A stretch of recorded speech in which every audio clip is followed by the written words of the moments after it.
एक सर्वमित्र नामक राजा हुआ जिसे मदिरा बिना चैन नहीं था।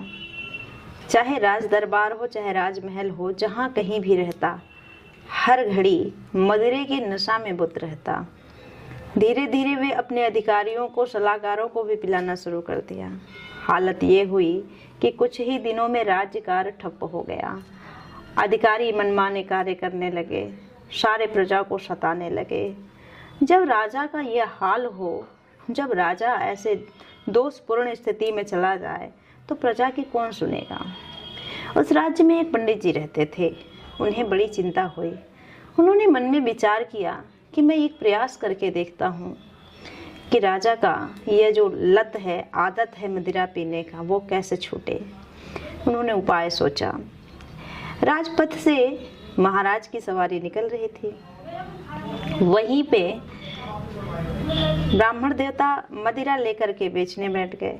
बड़ी भीड़ लगी हुई थी। जब रथ से देखा राजा ने कि यहाँ बड़ी भीड़ है, क्या बात है, तो जानकारी प्राप्त हुई कि यहाँ कोई मदिरा बेचने वाला है।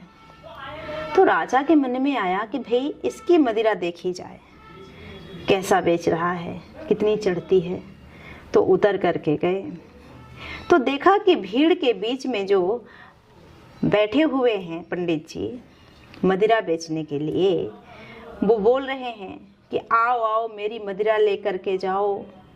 जिसे पतन के गर्त में जाना है वो एक बार मेरी मदिरा अवश्य पिए।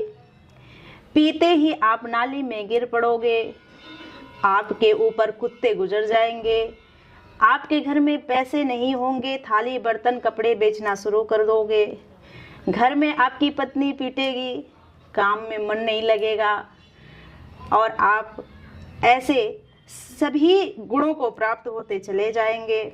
जब यह बात सुनी राजा ने, तो उन्होंने पूछा, गुणों को प्राप्त होते चले जाओगे?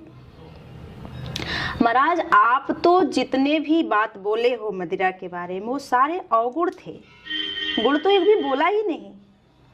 तो मदिरा बेचने वाले जो पंडित जी थे उन्होंने मुस्कुरा करके कहा कि जिस चीज में गुण है ही नहीं, सिर्फ अवगुण ही अवगुण भरा पड़ा है, मैं उसका गुण कहाँ से बोलूँगा।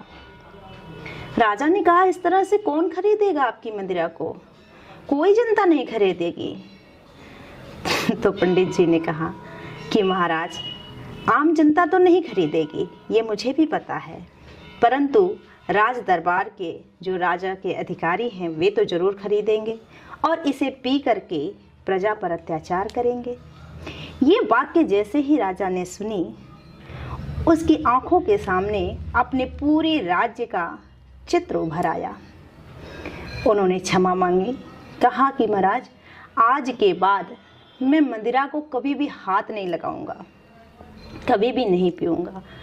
तो पंडित जी ने कहा कि राजन, मैं भी मनसा वाचा कर्मणा परमात्मा से यह प्रार्थना करूंगा कि आपको सद्बुद्धि दे, आप अपनी प्रजा का ख्याल करें, आपको इस संकल्प को पूरा करने में उनका सहयोग मिले।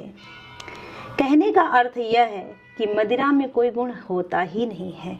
जो पीते हैं सिर्फ गर्त की रास्ते पे जाते हैं, पतन के रास्ते पे जाते हैं, उसमें कुछ भी अच्छा लाभ प्राप्त नहीं हो सकता है। और यह सद्मार्ग, यह शिक्षा सिर्फ हमारे संत परंपरा से मिलती है और अपना जान जोखिम में डाल करके समाज को सुधारने का कार्य सिर्फ संत और गुरुजनों के पास ही है।